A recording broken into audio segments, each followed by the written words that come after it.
everybody. Thank you everybody for waiting, and we're just waiting for a few people to show up here, and we are live on Facebook. This is Debbz Den from JustFM.ca. If you're just joining us, we are a Lethbridge Broadcasting internet station, and today I have a fantastic guest with me for this hour, Dr. Robin Gibb. And she is a professor at the Department of Neuroscience in the University of Lethbridge. And welcome to Just FM. Thank you for having me, Deb. It's exciting. Oh, it is kind of exciting. I'm just making sure that I've got everything going here properly. And let's shut the music off and make sure that you can hear us. Okay. Can you check and make sure everything's okay from us from there, that end? And if we're not, we do have technical help with us today. So we're trying to have a pleasant, informative hour here, because I have a list of questions for you, Robin. First of all, can you introduce yourself, like where you're from? Sure. And Sure. just a few things. Well, I was born in Tabor. My family is a big family from the Tabor area, the Valgartson family, and after Tabor, we lived in Grassy Lake until I was in grade 6, and then we moved back to Tabor and finally back to Lethbridge. And so I've been here ever since. I think she missed Barron's in there a little bit. Oh, no, but Barron's came after I got married. Yeah, no. There was a little time of Barron's in there, yes, too. absolutely. So I actually met my husband Bill here at LCI. We went to high school together, and he was from Barron's. After we married, and that was after I was in university for an extended period of time, we ended up in Barron's because that's where he wanted to be. I like it in Barron's, so Yeah, I'm really glad that you've been there too. And I know you do a lot of volunteer work and help with us with the church and fundraising there. So that's really great. So we kind of like to have you as kind of ours a little bit, being from Barron's. It's a pleasure to be associated with Barron's. Yeah, it is.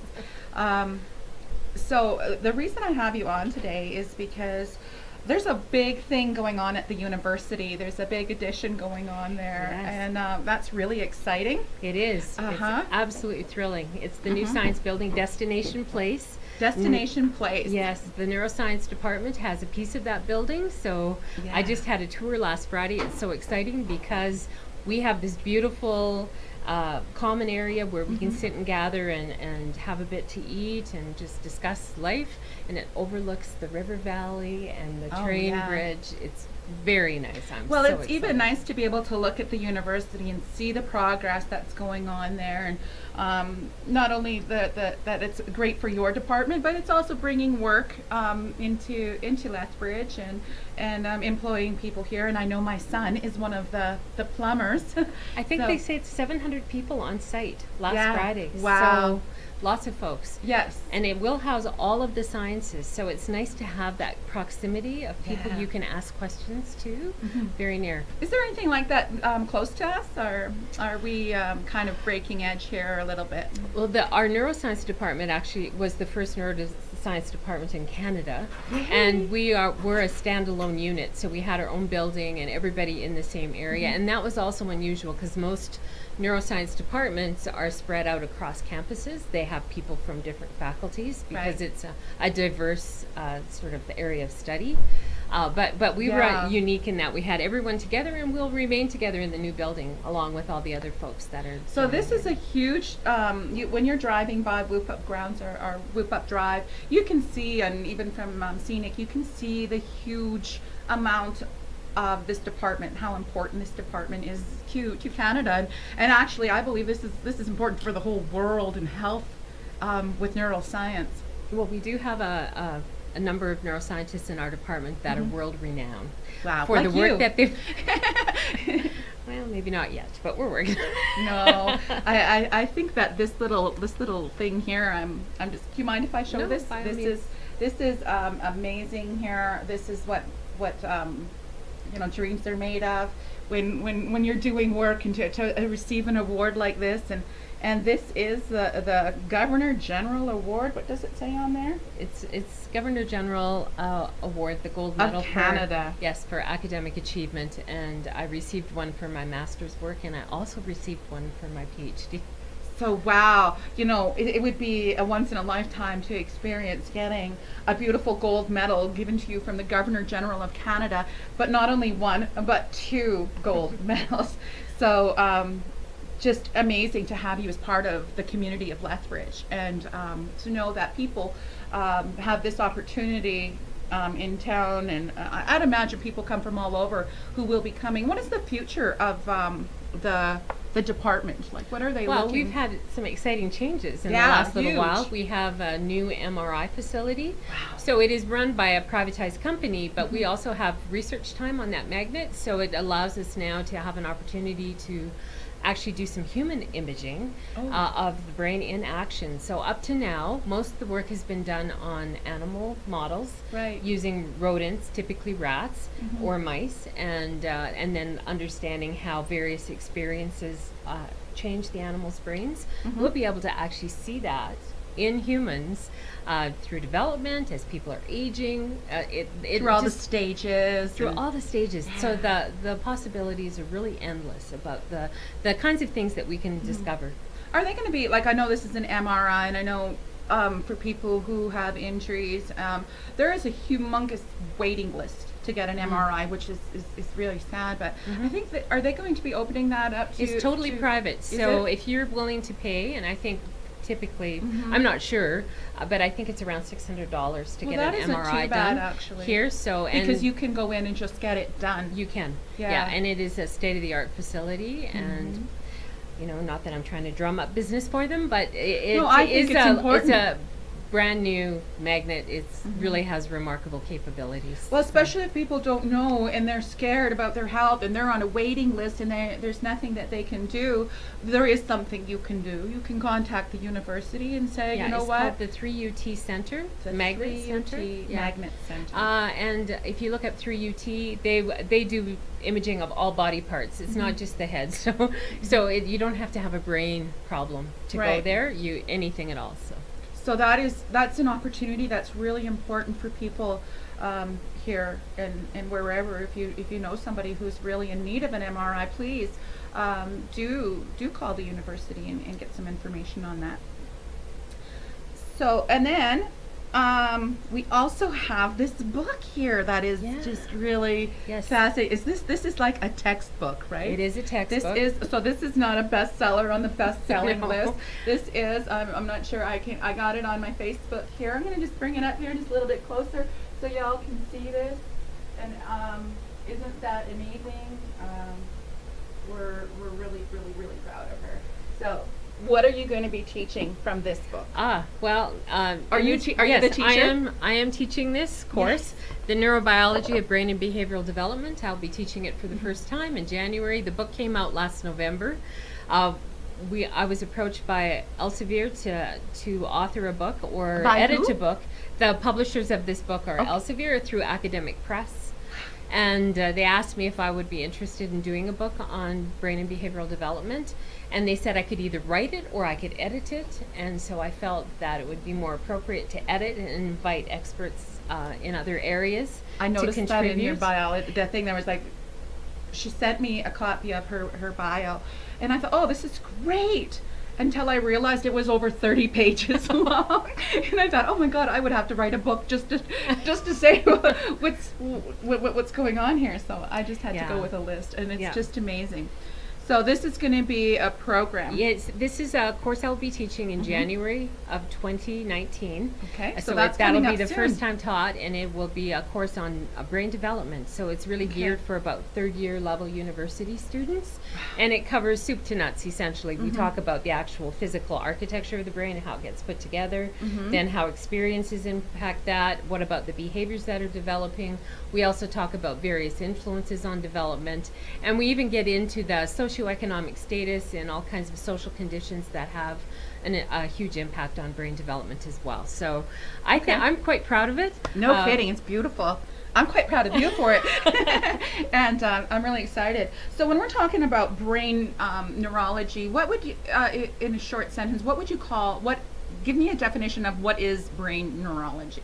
So brain neuroscience, I would call it. Neuroscience. So that sort of incorporates more than the brain. It incorporates the spinal cord and the peripheral nerves. If we want to just talk about brain, it really is how the brain functions, how it's put together, how it develops, and how it eventually ages and on the downward decline of life. Okay, so what we're talking about is there's a little cells in our heads that send off little cells to other parts of our. They send off messages to Yeah. other cells in our brain, and the workings of networks of these cells are actually Right. what produces our behavior. Okay. So it starts very fundamental with reflexes, and that some of the behaviors start to emerge even in So the this womb. is from And the then womb. and then from then on, as a baby develops, you can see the maturity of the cells happening as they start to be able to control their body and movements and that sort of thing. So as the brain matures, you start to see this lovely development of new behaviors.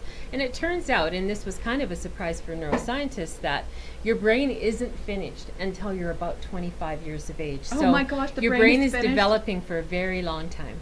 And in men, it's a little bit behind. So women are done around Sorry, mid-20s, and men are probably closer to 30 before their brains totally mature because of the hormones that change the rate of development in males.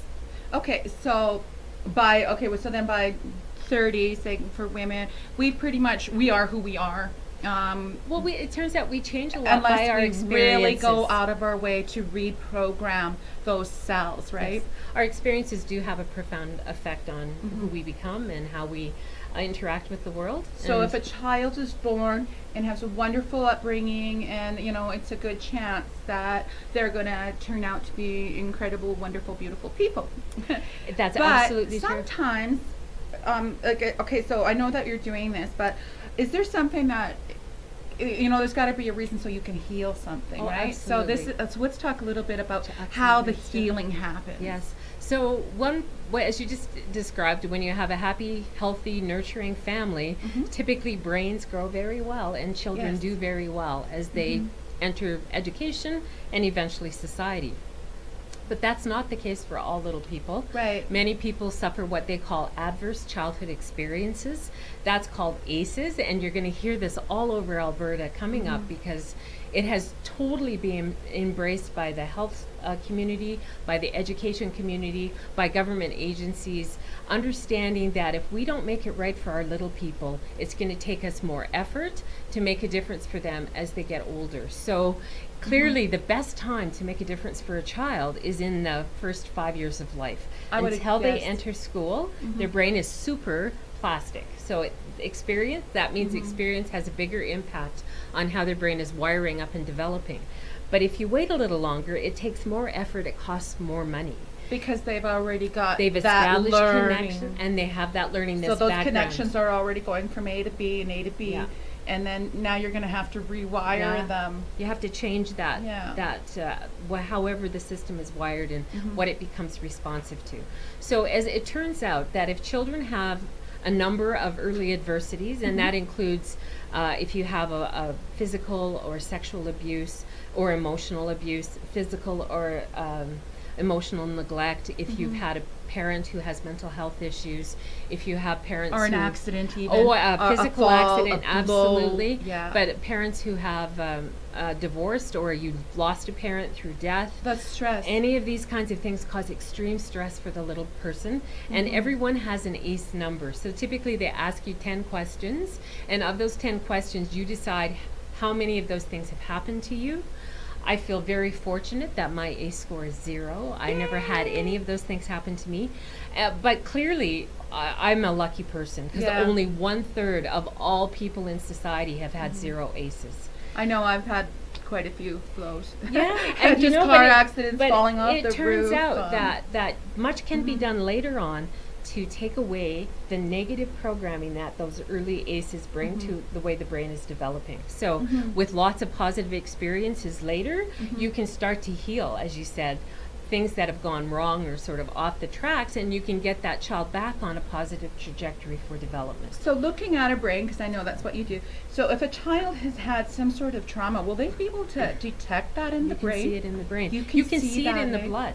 So those really? experiences You are can see actually trauma in the blood. well, it is detectable because you see an alteration in the way the DNA is methylated in these people.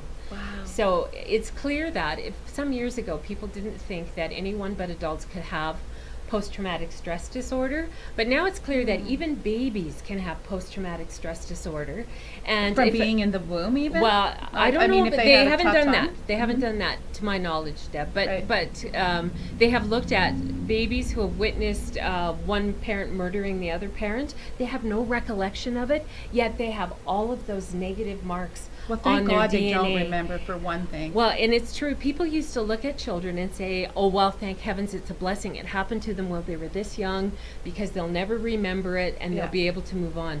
What we've determined is children are more sensitive than adults because they actually have this brain plasticity. Those marks are easily changed and they bear the marks unless you have later rectifying experiences that can mitigate those early negative So does that mean that it experiences. would be maybe, that they should probably get some sort of a therapy? Oh, absolutely. Yeah, so if a Absolutely. child's been through trauma or even divorce very, very young, it is a good idea then to maybe bring them in and give them some. So do you have a program for children that you're developing also? Well, Because we- I noticed that you've got some stuff that you're working on earlier Right. childhood Right. development. Yes. So I think this is important, very Right. important. Well, we don't really do the trauma piece. We do want to know how much trauma a child may have experienced. But we have a program that's for everybody. We've been focusing it in areas where there's a low socioeconomic outcome for folks in Lethbridge. It turns out that children from those districts are not doing as well in kindergarten, and we were concerned about that, so we thought if we could get in with 3 and 4 and 5-year-olds before Right. they entered kindergarten, we could teach them some games that actually train their brain to do better with problem solving and working memory, the kinds of things we call executive function, which we know leads to success in academics and success in life. So it also turns out that when you teach a child these skills, what comes aboard is emotional regulation. So if they've had Emotional some of these regulation. negative So that's kind of experience- keeping it together, right? That's right. It's the resilience piece. Yes. So it's how do you develop a person's resilience? One of the ways to do it is to improve their executive functions. So they are better at problem solving. They actually start to see an expertise develop in themselves. Wow. And And that then they gives have them more confidence. resilience. It does. And once they've got that confidence, they can start believing in themselves. That's right. It seems to make a huge difference for little people. And so the emotional regulation piece is huge. I just spent summer course, I was teaching teachers who have come back to get their master's that's degree in fantastic. neuroscience. We spent this whole summer talking about emotions and Wow. so how important they are for learning. We have underappreciated. For the most part, people think it's something you want to try to push away or push aside Or don't because worry we about don't it, understand let it it that go. well. But clearly, it's something that really has a huge impact on learning outcomes, personalities, and life success. So you can't ignore it. You shouldn't push it in the closet. We have to deal with it. Well, I'm an angel empowerment practitioner, and that is what I do.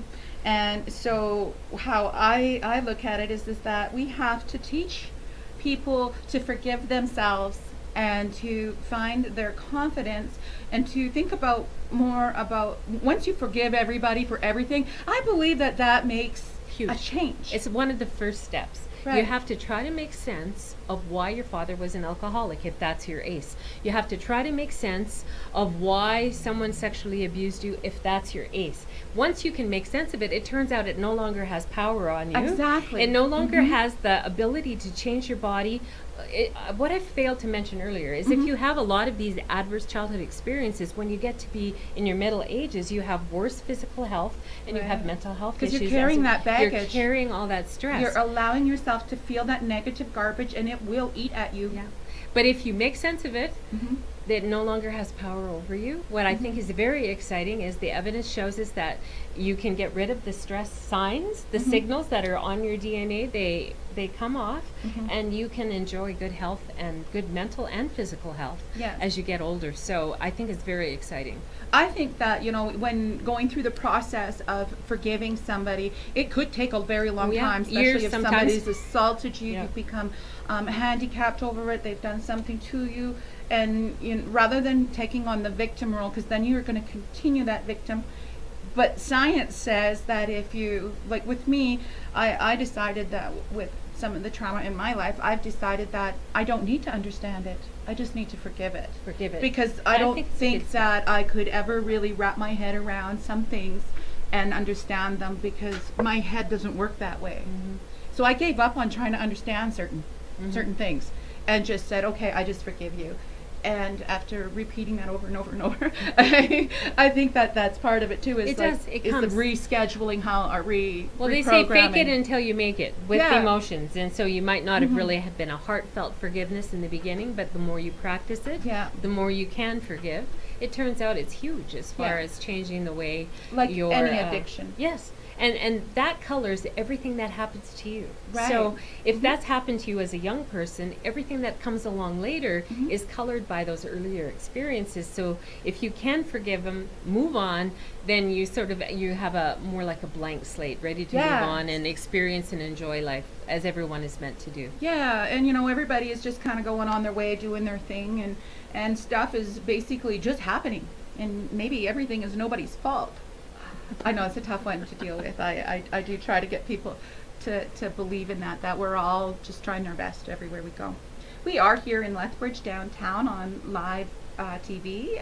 We are on the app, justfm.ca, if you would like to check us out. We are live on Facebook also. We are live on YouTube too. If you missed the channel and you have YouTube, you can put us on the big screen at home and just go to Jess, Jess, tv.ca on YouTube. Type that in and you'll see the Lethbridge one, and you will have our interview there, and I have there's a bunch of Jess FM videos coming up. We are a new station, and we are growing daily and improving daily, and I'm really proud to be part of this, because I get to share my friends and to share knowledge with people, and it is my intention to help people heal and have better lives. And that's what Debbz Den is all about. And I'm Debbz Den, DEBBZ.com. No, DEBBZDEN.com, DebbzDen.com. So let's see a couple more things here I wanted to. Okay, I was going to talk about, because we have this huge problem going on with the addiction problem here, and the needles, and we talk about this a lot on Jess FM. I know Levi Cox, his show, he did a really good show this week on how to save people's lives. James in the morning, he's been talking about it. I'm sure there's other ones, but I want to talk to the professional here on when people have this damage done to themselves, I believe it's them doing it to themselves. What does the addiction do to them to make them do this?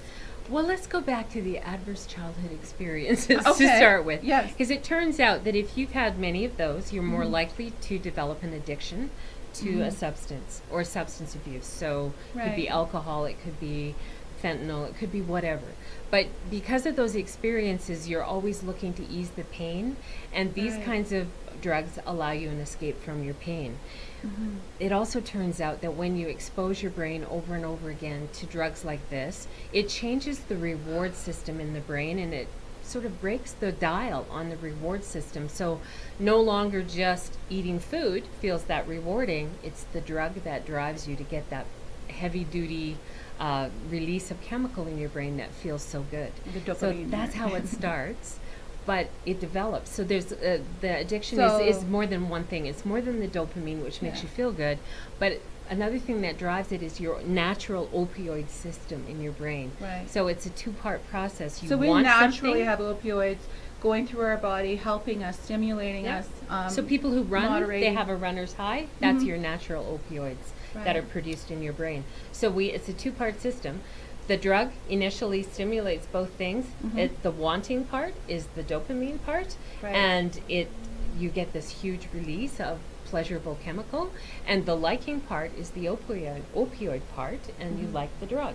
But as you take it more and more, people start to describe that they hate their drug, but Okay, they yeah, still because I don't want it. understand any of that liking it, but They now despise their drug because it's changed their lives. You can see things falling apart around you. And they so now they continue. don't like it anymore. They no longer experience pleasure from taking it, but the dopamine system is driving them, the craving. Right. And something else that happens with addicts is that if they don't get their drug, their stress becomes unmanageable. So the stress levels go way up, and they can't manage it in any way but to take the drug. So that satisfies the craving, the stress levels go back down, they no longer like it, so they hate themselves for doing it. And so now they're that's down, enough. and now they're in a down. catch-22. They're in a catch-22 because as soon as that drug wears off, the craving goes back up. It's like an insatiable craving. So just imagine yourself super hungry and you can't find anything to eat. That And happens. so famished that you would eat anything because you're just that hungry. Even water starts to taste good. Even water starts to taste No, good. I love well, water. that's sort of what an addiction is like, but they're really focused on the drug that makes them feel full. The drug So that this makes is them going to feel drive them to break the law, cause Absolutely. fraud, It does. and lose their children and pick the drug over their own family and over their children. It And does. it's really, really hard to comprehend. Yeah. And the brain changes Yeah. are more or less permanent, which is really Okay, sad. that's what I'm wanting so to when know you too. see somebody How who's can gone we through a help program, these people? well, the programs that they have for addiction, when they start to understand that it's a two-part process, in the past they used to think if you just kept them off it for long enough, everything would reset and you could let them back out on the That's street. what I would hope. And that everything would be fine. Problem is, we haven't appreciated that addiction is like a disease. And once you have experienced this, it's just like diabetes or any long-term Or disease. smoking.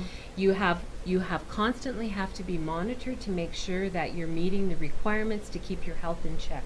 So no So going addictions to program I know of actually follows the individual for years later to make sure that they're still Right. able to keep everything within that homeostatic range where they're feeling happy and not feeling too stressed that they go after the drug.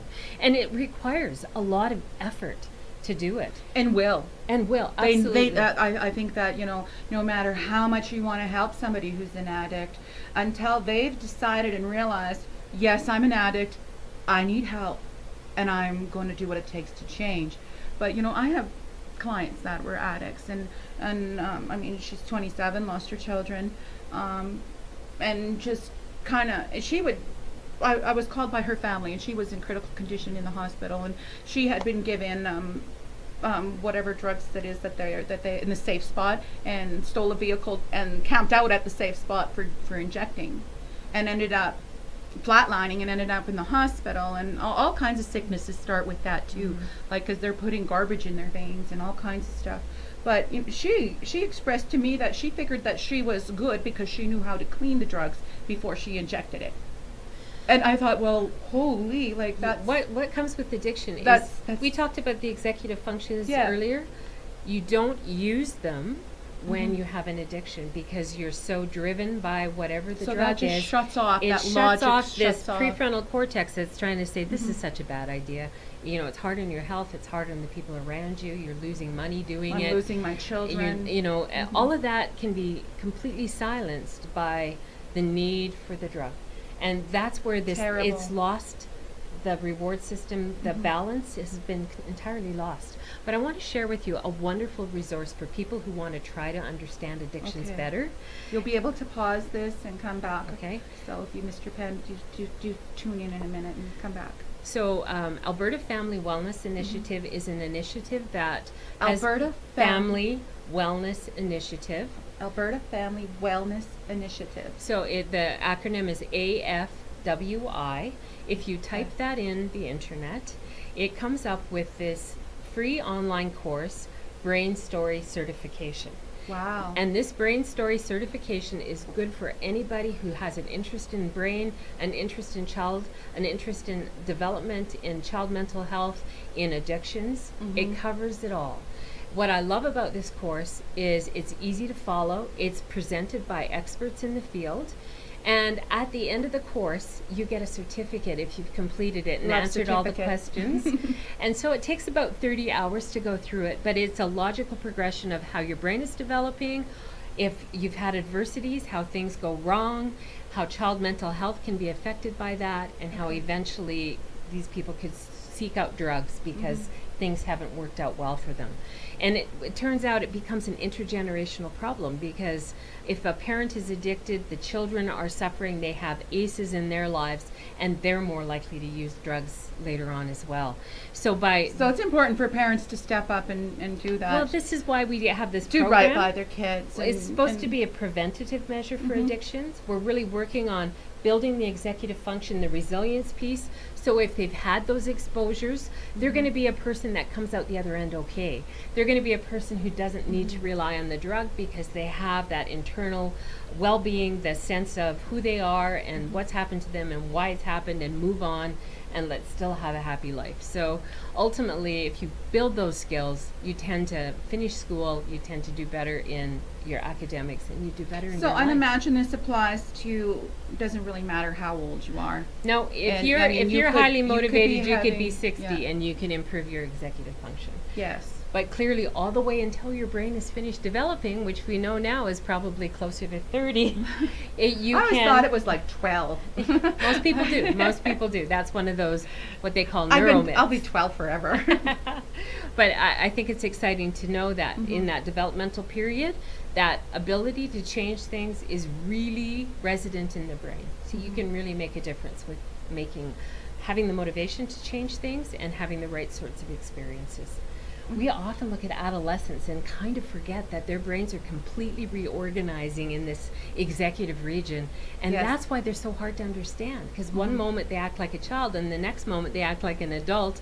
Their brain is trying They're in between. They're changing from childlike behaviors to become successful adults. Right. And so it's an opportunity. If you've missed those opportunities early on, the brain is very plastic again in the adolescent period, and this is when you can really support children so they can be successful.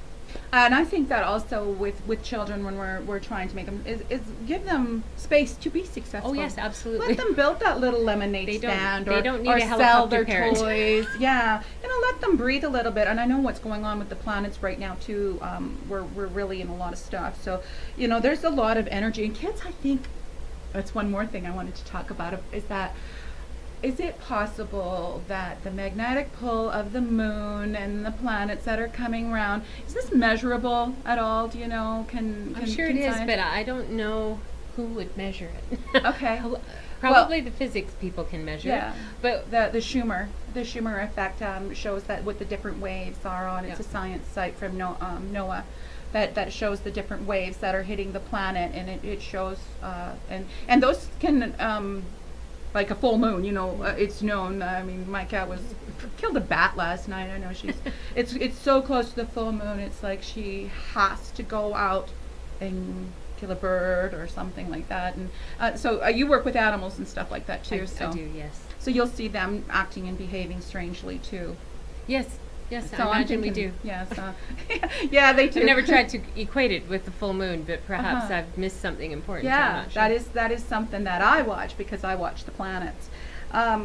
So, and just as an update, the girl, this was a couple years ago, and she had lost her kids, and she was in emergency. Her family had given up on her. She was in and out of jail and things like that. I did work with her. I did prayers with her. I did clearing with her, and she's back together with her husband, and they've got their kids back again. She's quit doing the drugs. She's put on weight. She's looking great, and I'd like to say that's a success. Yes, that is a success because family kind of intervened and stepped up and said, okay. And then we also got angels to step in and do some spiritual work. And, the spiritual work I think we've underestimated. It's one of the 6 pillars of well-being. You don't necessarily have to be in a formal religion, but I think everyone needs to acknowledge that we have a spiritual side. And whatever resonates with you is probably the way your spirit is most comfortable. Right. And I think there's power in that belief. There's clearly power in that. There's resilience in that. If you have spiritual belief that is unshakable, it makes you a more resilient person. I believe so, because I know it doesn't matter to me what's thrown at me, because I have faith, and that I'm going to survive, and I have faith in the world. It says forever and ever, and that we're going to be okay. And I just try to always see the positive side, because I think that's what's going to work best for us. I do agree. Yeah. Yep. So that is really good. So with people, here's another thing, Alzheimer's. Oh, yeah. Yes, Alzheimer's. So it turns out that if you make it to the golden years of life, the sad news for most women is that there's a higher incidence of Alzheimer's in women than in men.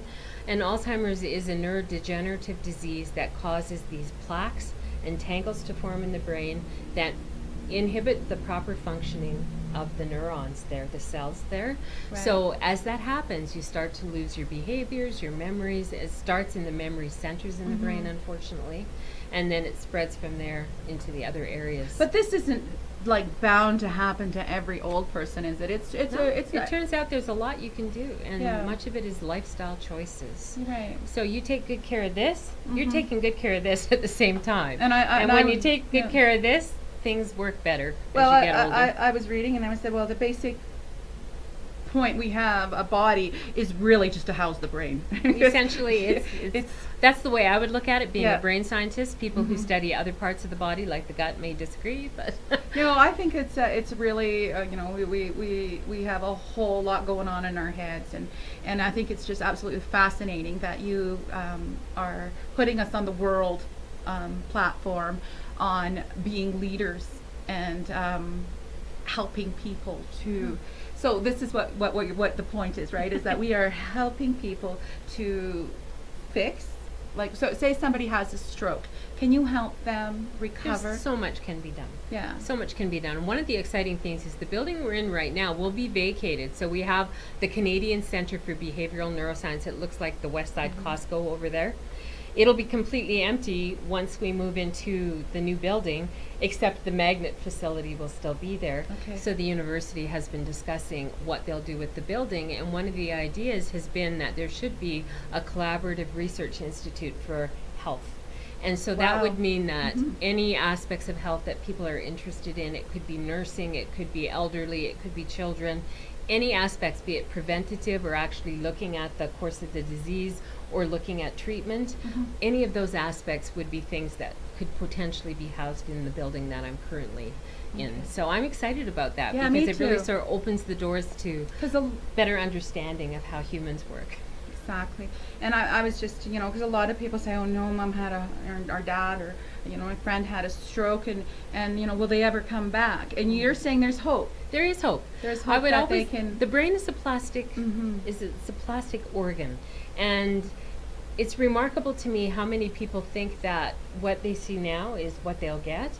There has been some lovely research done, and this has been done some years ago now. It's called constraint-induced therapy, where if you've had a stroke in your hemisphere on the left side and it makes your right hand limp or numb, if you take your good hand, now your left hand, and you constrain it so you can't use it, and you force use the limb that has Okay. been damaged by, or the connection is damaged, you can actually retrain a person with intense effort to use their right hand appropriately again. That's fascinating. You could have had your stroke 20 years ago, which is remarkable. It doesn't have to happen immediately, but this constraint-induced therapy will actually, if you force yourself to use your hand that you don't want to use because it doesn't work very well, Right. it regains a lot of the function.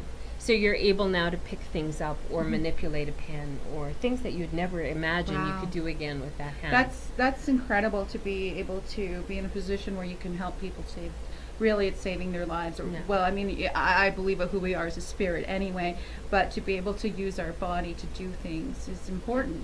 I think And, we've had this artificial disconnect of movement, body, and brain, Right. and cognition for too long. I think actually more along the lines, and I've just written a chapter with a friend of mine, Claudia Gonzalez, in kinesiology, on how it is that your motor system is actually manifesting itself, or its impact on what we used to call higher cognitive functions. I'm not sure I'd call them that anymore, because I have a feeling it's just adding to the fabric of how we think and how we act and how we behave. So would you say that in the process of healing, it is repetition, like To an extent, it is. to experiencing and Clearly, saying this like, kind of this thing is is- my list. Yeah. This is my list of what I believe and how I feel, and even though it's not how you feel and how you think about things right now, but if you keep doing that positive listening and positive talking to yourself and just keep on doing that, you have the ability to change. Is that what? It's clear that the research from I really want to talk about the mindfulness piece because Okay, I know how let's talk about that. interested you are in that. Yes. But it is clear from the research, the neuroscience research, the Dalai Lama has been studied, all kinds of people who do meditation have been studied. Okay, And what how? turns on in the brain is an ability to understand things better when you're not inward focused but outward focused. So there's two systems in the brain, one that looks in, and that's called the default mode network. One that looks out, that's your executive network, problem solving in your life. And it turns out that the outside, the looking out network works better if you pay attention to the one that looks inward. And meditation does that. It strengthens the connections there. Also reduces your stress levels, which interrupt everything. And once those levels come back down, then you're able to make better sense of what's happening in your world, understand better, those kinds of things. It's really quite exciting. That is really exciting. And we are going to do a meditation here in the next few minutes, but I still have a couple more questions Okay. I want to get to. Actually, I have about 30 questions, but we're only going to get to probably 5 today. So with the dementia and the Alzheimer's, so they're pretty close together, are they not? Well, Alzheimer's is a particular form of dementia. Yeah. Sometimes if you don't have the plaques and tangles, but you can't remember your name or where you live, those kinds of things are obviously a sign of dementia. You can have people who have what are called mini strokes, and these are tiny little bleeds in the brain, all over the brain. And ultimately, if that happens long enough, and usually this will happen if you have uncontrolled high blood pressure, those little tiny vessels in your brain burst. They can no longer feed the neurons that require that oxygen and glucose, and they die. And so you have these tiny little spots throughout your brain where the tissue has died away, and it changes your way of thinking and the way you can problem solve. And the more you lose, the more difficult it is for you to come up with answers to things like, what did you do? What was your address? Yeah, again? what was your address when you lived What was over on your the phone south side? number? Yeah, that sort of thing. So it's clearly a dementia, but Alzheimer's is a particular form of dementia. I Yeah. just mentioned that Parkinson's disease, we associate with lack of motor control. Right, because but there you're is shaking. a cognitive dimension as well. Mhm. And people who study it say that maybe Alzheimer's and Parkinson's are on the same spectrum, but Okay. they're different Yeah, because manifestations. they seem of- very close to yeah, me. you that do they're- eventually have they're- loss of. They're really the breakdown. Yeah.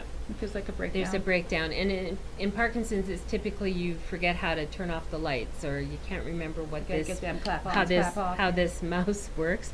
But in Alzheimer's disease, it may be more declarative memories, like no, I don't know what your name is, or I don't Did even you know just if tell I've me your ever name over ever my met head? you before. I hope that that's sort not of thing. dementia, because that happens to me regularly. Well, if you don't remember a person's name, that's not necessarily a flag that things are going wrong. But one thing I find interesting is that if you lose your sense of smell, Oh. so if people are reporting that they can no longer smell things as the way they used to, or their be food hard to doesn't notice taste very that. good, Yeah, very good that's how you can tell. If people start to lose weight, their food they report doesn't taste very good. It typically is a loss of sense of smell, because that's part of what we associate with our food. When you can no longer smell it, it doesn't taste the same, and you're sort of off your food. That tends to precede the diagnosis of Parkinson's by 10 years. Wow. So you may So not that's something to know. look for. Like, that is something to look forward. Then, if you notice that your mom or one of your elderly friends is aging, and they're deciding that food is just not doing it for them, they don't like it anymore, it'd be good to get some tests Go get done. some tests done, because there are some strategies that people can use to prevent the progression of these diseases. Yeah, okay, And that's a little so bit. if that's truly the case, you want to find it as early as you possibly can, so you don't have the ultimate total. Is there a loss of memory. superfood that you can think of that? Is there a superfood that you can think of that really helps with Yeah. the memory? I know my mom's birthday is today. Happy birthday, Mom! She's 84. Wow. And she's just amazing. She's smart as ever. And you know what? If she forgets one thing, she's like, "Oh no!" And I'm like, "Mom, you're fine." Well, I've heard from people, although I've not seen the evidence. I've heard anecdotally that ginseng might be a Okay, tea ginseng, that yeah. is a way of preventing any more progression of things Mom's like getting ginseng for her Parkinson. birthday. And I think what's important to keep the rest of it at bay is keep your brain very challenged. So just continue to challenge yourself. Learn I like a new the bright language. side. I don't know. Learn something new. Take a class at the university. After you're a certain age in the senior years, you can go for free. Oh, so really? why is that university not full of people? Can we say that once more? I don't know. 'Cause I never at least heard, I think that's true. I've never heard that before. A few years ago, I had after seniors in 65? a few years ago, I had a few seniors in my class. Now, I don't know if it's still the case, but they told me they were able to come for free because they were over 65. Look into that. If you're, I would definitely I'll look be into looking that. into that. Yeah, I've because- never looked into it Uh-huh. because I could go anyway. But Yeah. for Well, I other- take courses Yeah. regularly. So I so love challenge yourself. learning. Some people like crossword puzzles, but here's the trick: don't keep doing them at the same level. If you're not challenging yourself and trying something harder, you're not going to benefit your brain. You have to keep moving along. You can't stay at the same level. So I tell people who golf, if you're golfing with other folks who you always beat, you need to find new golfing partners. Yes. Because you should have to Try. learn to lose and figure out how they're winning, and then it'll add to your requisite set of skills. So you'll become Because you a have to better- try harder. You have to try harder. And if you betcha. if you're going along and if you try a little harder, somebody might get upset with you because you've beaten them 5 times in a row. Yeah. Then it might be a better idea to Move on. invite somebody else who can win or somebody who can maybe beat you if that's right. at all possible. Yeah. So that's one way we know you can keep your brain in good shape. There's just so many ways, but one of the best ways is just keep active. Yeah. Don't ever become that sedentary person. That sits in front of the Yeah. TV watching negative stuff all day long, listening. And I think that's important too, to make sure you monitor what you're watching. Don't be doing that negative stuff and thinking that you're not hurting yourself.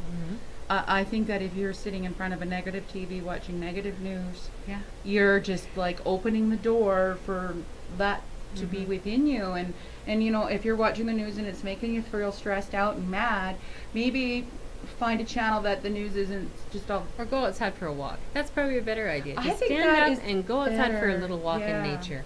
Because that's going to make your stress levels go back down. You'll enjoy the smells. And does the that work with the sounds. hertz? Because from what I've studied is that the earth has a different frequency. Uh-huh.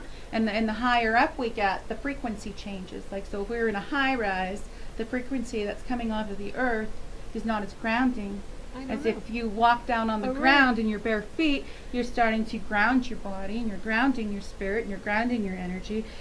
And that's where you can also let loose of the negative energy. I've never heard that before, but it sounds fascinating. Yeah. So I do the spiritual side, and it was really fantastic to have you here and be able to know what's going on in that great big huge building at the university, and to know that you're going to be teaching your book here. And it's the neurology of brain. Yeah, neurobiology of brain and behavioral development. Wow. Fantastic. And that's new this year? Yes, it came out in November last year. Okay. And remarkably, the publisher said that we signed some contract, and I thought, well, that's cool. I got a book. And I never thought I anything want a more would book come too. of it. But I actually got a check. And I was so surprised. So, well, you yeah, it should. turns out that you actually, if you do these things for publishers, sometimes there's a payoff. Yay, a payoff. It's not all just hard work. Yes, and it's a beautiful book at that. And not only that, is that the work that you're doing is so important. I mean, that it's, for somebody who's had an issue with their family, or have had an issue with anybody that they know that's been in a car accident, or have had a stroke, or had terrible things happen to them in their lives, and there is hope, and there's ways to reprogram it. And what was that site that you said that had the free course? It's AFWI, and you can sign up for the Brain Story course. Okay, so if you've got kids that have ADD, you're having trouble with your kids, they're not listening, and is that something that maybe you could look at and maybe learn something on how to help them? I think it's more an overview of how the brain develops, and if development has been misguided, how addictions can occur. Right. So it's a deeper understanding of addiction. So as we were talking about the addiction problem, I think it ultimately leads you to that by building a base on how the brain works. we never even got to talk about what I'm studying now, which Okay, is too what are bad you because studying? it's so We got, cool. no, go ahead. Let's talk We about have it. we have been focusing lately on things that parents do before they conceive their children and how that influences their child's brain development. So the past 10 years we've been focused on fathers and their experiences before conception and how that influences their baby's brains and how they develop. And the effects are profound, like they're huge. And so we were kind of blown away by the magnitude of the effects. So we started studying mothers and their preconception experiences to see what the impact would be on their offspring. And holy moly, it's all there too. So is this like a collectiveness, like that energy is there and that they're putting up the energy? It's and the actually kids in picking your it up? sperm if you're a male, and it's that's written really on not the your- eggs if you're a female, and those experiences are encoded there, and the outcome can be experienced by the offspring. Wow. So I'm so excited about this That because does it's worked sound out way better than I ever thought. And I think the message really is that if you're thinking about becoming a parent, you want to start thinking about your lifestyle choices because it's clear to me that those choices can have an impact on your children later on. Wow. So you're saying how mom's pregnant, mom's got the baby. How's dad? It's just his genes. His genes from when Okay. he impregnated her. So Right. things that happened before he conceived are actually already affecting that developing baby. Oh no. And things that happened to the mom before she got pregnant can actually affect the developing baby. So Wow. we've seen it in spades in the rodent models. There's all kinds of work that has been done, epidemiological work in the human literature, and it's clear that it happens there too. And so it's not just a phenomena for rats, it's something that we can take a message from as far as humans go. First of all, dads are way more important than we've ever given them credit for. And Oh, yeah, second dads of are all, wonderful. things that you do before you conceive, and even as a teenager, can have a tremendous impact. Like they said, good on genes. your- You yeah. can't beat good genes. You can't be good genes, And- but good oh, experiences are a and good on thing, that too. thought, I want to talk about your granddaughter. Oh, And she's got some good. Your grandkids. I know you've got 2 kids. yes. And they're 7 grandchildren. and So which one did you want to talk about? what was she in gymnastics or cheerleading? Oh, cheerleading. Uh, Chloe, who was just in the... Down in Vegas. Yeah, she was just in the U.S. finals in cheerleading. Yeah. And they came in second, so it was very That's a exciting. silver medal, right? A silver medal, yeah. And, It and that was pretty that exciting. just like for the Vegas competition, or is this like North America? It or- was in America, the U.S. finals. Oh. So from what I understand, that was what I don't know that much about cheer, but it was pretty exciting for everybody. And who was how old involved. is she? She's just going to turn 14 at the end of Wow, end of and August. she is just a beautiful girl representing Alberta, representing Lethbridge, or representing Alberta. Lethbridge, the Lethbridge gym, extreme cheer sensation. Extreme cheer, get your kids in there. Woo-hoo. They're doing good things there. We're Yes. winning silver in Vegas. Yeah, it was pretty exciting. Yeah. I couldn't go because I was doing some seminars, but I was so excited for them. Yeah, me too. And I seen some of the pictures, and I couldn't believe how flexible and beautiful those girls are. Yeah, and it's really quite remarkable the skills they have. yeah, It's supposed to become an Olympic sport, so yeah, Yeah. I was watching a bit on that, and I was just very proud of them for that too. And I know that you got very great kids too, I so do. they're awesome. And I'm a that, lucky mom. yeah, yeah. And Billy's great guy. Oh too. yes, he's Yeah. a wonderful father. Yeah. I'm sure that's why they turned out the way they did. Well, yeah, it's teamwork all the way around. Okay, I still have about 30 questions, but we are running out of time, and so I know we have a couple. I think Devin is coming in after, and they talk about politics. So I'm gonna have to wrap this up. And was there anything else that you really want to? I just really wanted to put a plug in for advertise? that because that's my current research platform is all Okay. about the preconception experiences and how it influences brain development. Mm-hmm. And honestly, I've just been entirely blown away by the discoveries of how almost everything that you do prior to conceiving your children can have an impact on their brain development and their brain plasticity that we've been talking about. Wow. Yeah, I know that in our family, I'm the youngest of 7, and it really feels that Dad was a psychic too, right? And it feels like we've all inherited that because we're all wired together. Like we can really communicate with each other without picking up the phone. Oh, that's cool. So, and that's part of how I was raised, and it's really, really fun to do that. So again, this is Rob and Gib. We are live on Jess FM, and I really thank you people for tuning in and watching us today. And if you can, go to Jess FM TV or jessfm.ca, jesstv.com. Just look us up. If you go to jessfm.ca, just put that into your bar. You can download the free app, and then you can watch us, or you can even just go over to YouTube and watch it anytime you want. So we're just getting out here, and we're getting information out about what's going on in Lethbridge, what's going on in Alberta. So I'm just going to do a quick meditation now for anybody who's got an addict in their family, or anybody who's got addictions. We're just going to open up that the light to come down, and we've got a full moon going on right now today. We've got or tomorrow there's a full moon eclipse. Please don't overreact to different things. Please be patient with your spouses. There's a lot of energy that's pushing out a lot of negative energy, trying to break things up here. Mercury's going retrograde, so good luck with your electronics for the next couple weeks. And I just really want to just have everybody just take a deep breath, and we'll do with the Ho'oponopono prayer that I did with Rita last week. And that was that if you take a deep breath in, and I just want you to think over and over to help with the reprogramming, just say, I'm sorry, please forgive me, I love you. And just keep repeating that as a meditation. I'm sorry, please forgive me, I love you. I'm sorry, please forgive me, I love you. And no matter what it is that's bothering you, if you keep repeating those words and keep repeating those lines, they will make a difference in your life, and they'll make a difference in your spirit and in the energy that you were with. Okay, anything else?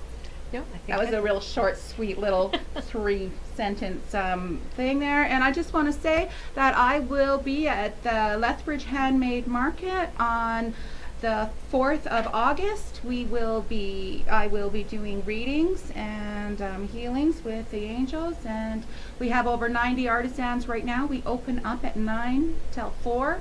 And we are right next to the farmers market over at the pavilion area there. We are on the west lot, the northeast end corner, and that will be with the Lethbridge Handmade Market. And it's just incredible to have that platform where people are designing, and kids are even making things and coming in with their parents, and they're bringing their creations and designs for you to see, and come and help support our local artisans and our district, and try to support small business, because it's a struggle for everyone, and just doing something good by helping out a young entrepreneur.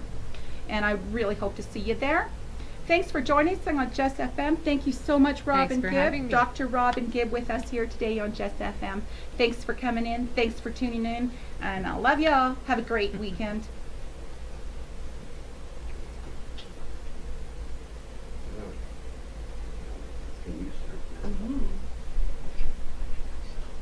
You've got that. Thanks.